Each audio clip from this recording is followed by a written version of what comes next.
बिस्मिल्लाहिर्रहमानिर्रहीम। अस्सलाम वालेकुम।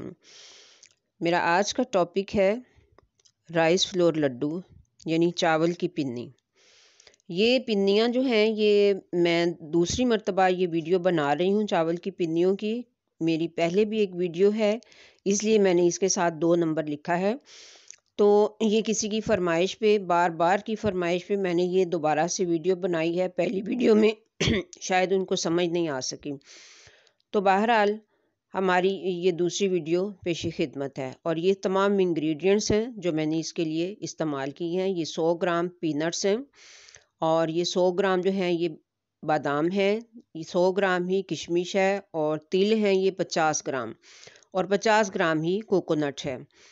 तो इन तमाम चीज़ों को आप कम या ज़्यादा अपनी मर्ज़ी से कर सकते हैं। तो अब हमने क्या करना है कि ये किशमिश सबसे पहले हमने लेनी है। किशमिश गंदी होती है, इसमें कोई तिनके वगैरह होते हैं लंबे लंबे से और कोई और गंदमंद होता है या मिट्टी लगी हुई होती है।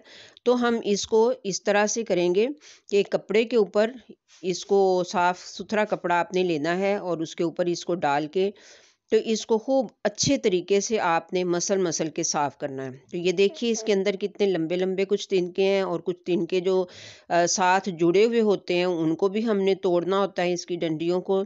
तो बिल्कुल साफ़ कर लेते हैं किशमिश को।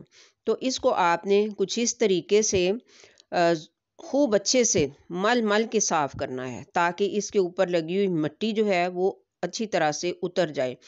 वैसे भी कोई नंगी चीज़ें पड़ी होती हैं तो कुछ ना कुछ तो साफ़ हो ही जाता है ना। इसको हमने धोना नहीं है क्योंकि पिन्नियों में डालने के लिए या पंजीरी में डालने के लिए किशमिश को धोते नहीं हैं।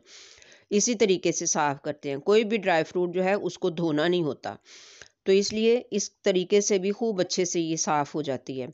अब हम इसको प्लेट में मैंने डाल लिया है, इसको साफ़ कर लिया है। इसके बाद हमने बादाम भी साफ़ करने हैं।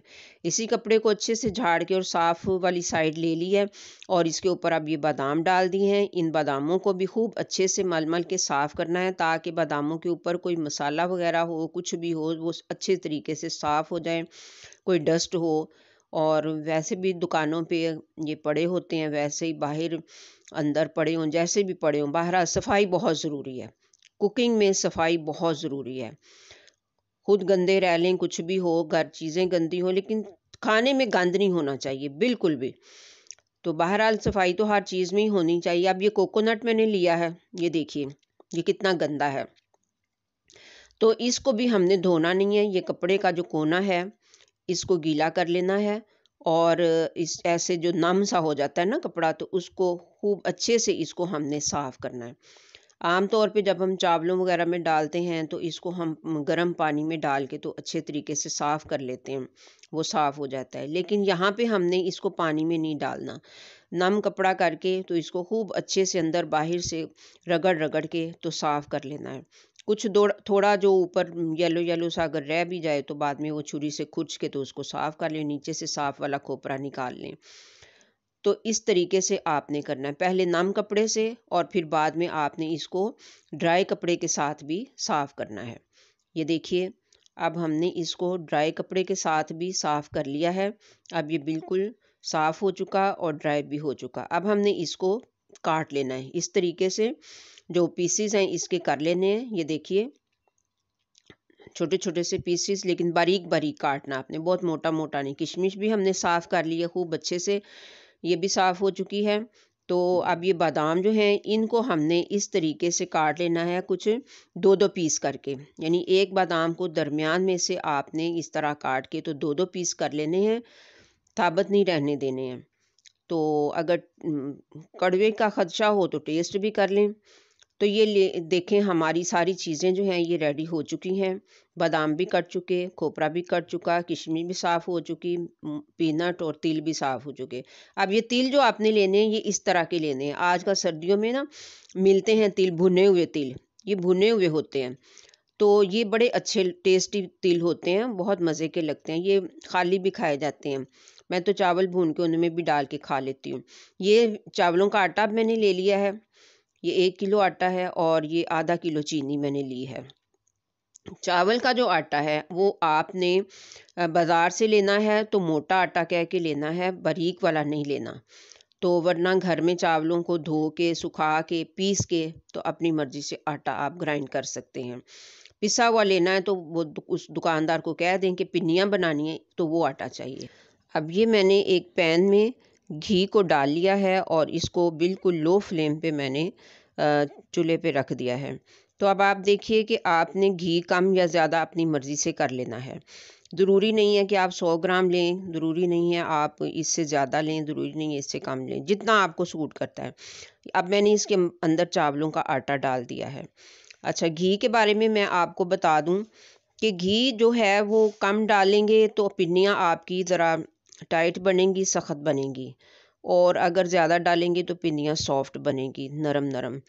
तो हमारे यहाँ चूँकि पिन्नियाँ जो हैं वो सख्त खाई जाती हैं, इसलिए मैंने ज़्यादा घी नहीं डाला है और पानी भी मैंने कम डाला है। लेकिन अगर जो नरम पिन्नियाँ खाने के आदी हैं, वो इसमें पानी भी थोड़ा-सा ज़्यादा डाल लें और घी भी थोड़ा-सा ज़्यादा कर लें। बस ये चीज़ है इसमें। क्योंकि हमारे यहाँ जो पिन्नियाँ खाई जाती हैं, वो थोड़ा-सा हम हल्का-सा डंडा मारते हैं, तो फिर वो टूटती हैं, तो फिर वो हमें हमारे यहाँ पसंद की जाती हैं। तो अब हमने ये एक तरफ तो आटा रख दिया है चावलों का भुनने के लिए, दूसरी तरफ अब ये हमने पानी रखा है चीनी को पकाने के लिए। 1 कप फ़िलहाल मैंने पानी डाला है। अब इसमें मैं ये आधा किलो चीनी जो है वो डाल रही हूँ और जैसे ही थोड़ा-सा इसको देखेंगे पानी, फिर बाद में दूसरा कप पानी भी डाल देंगे। टोटल मैंने 2 कप पानी डालना है इसमें, तो थोड़ी देर के बाद मैं 1 कप और भी डाल दूँगी। तो ये इस वजह से कि ताकि मुझे ज़रा देख के अंदाज़ा हो जाए कि पानी ज़्यादा ना डल जाए। अब ये 1 कप पानी मैं और डाल रही हूँ। ठीक हो गया? इतने में अंदाज़ा हो चुका है मुझे, क्योंकि चीनी घुलने से कुछ समझ आ जाती है। तो बहरहाल अब हम इसको हमने भून लिया आटा, काफ़ी देर तक हमने इसको भूनना है आटे को। हल्के बिल्कुल लो फ्लेम पे आपने भूनना है और अब इसमें जब थोड़ा-सा भुनने के करीब हो जाए तो फिर आपने इसमें सब्ज़ इलायचियाँ जो हैं उनके दाने निकाल के तो वो इसमें डाल देने हैं। तो 20 सब्ज़ इलायचियाँ थी, 20 ले लें, 25 ले लें, तो उनके दाने निकाल लें और साफ़ करके तो फिर वो इसमें डाल दें। तो इस तरीके से आपने खूब अच्छे से भूनना है, मुसलसल आपने चमचा चलाना है इसमें, बिल्कुल भी आपने इसको छोड़ना नहीं है।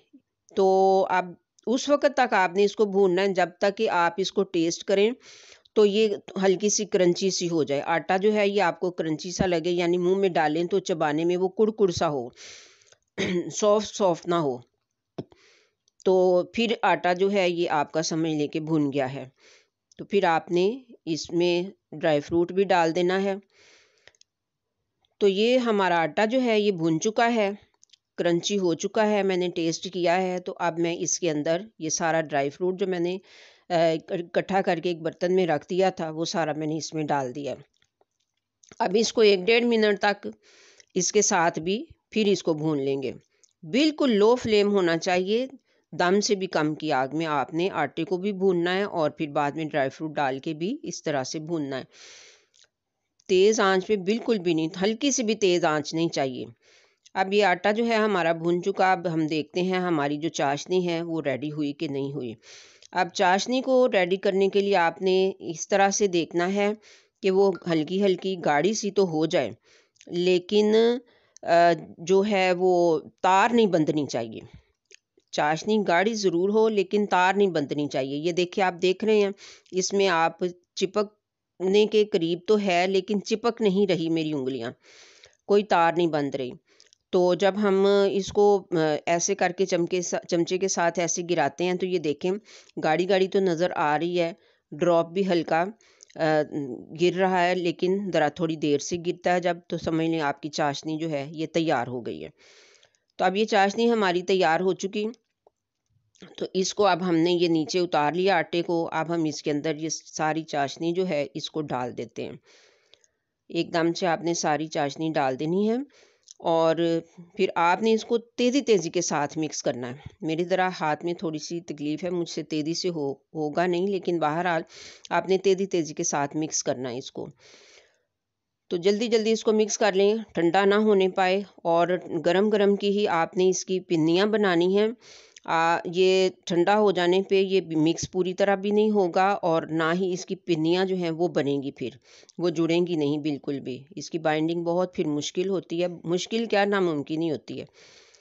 तो आपने इसको जल्दी जल्दी से मिक्स कर लेना है, अच्छे तरीके से मिक्स करना है। ये नहीं होना चाहिए कि कहीं से रह गया और कहीं से हो गया।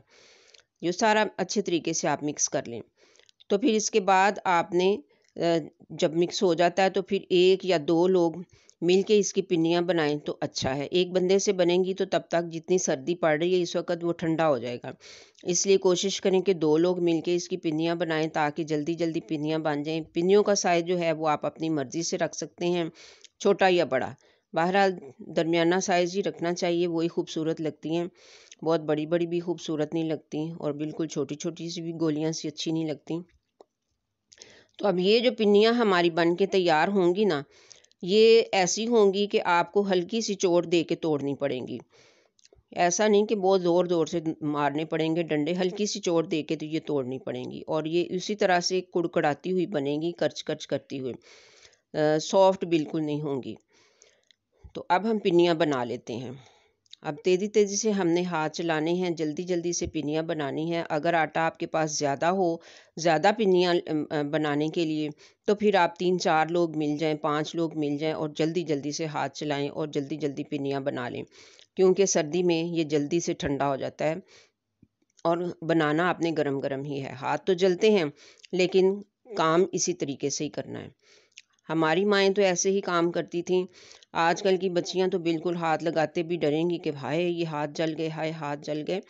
तो जब इस तरह के काम करने हैं तो फिर हाथों को कुछ भी हो वो काम करना ही होता है।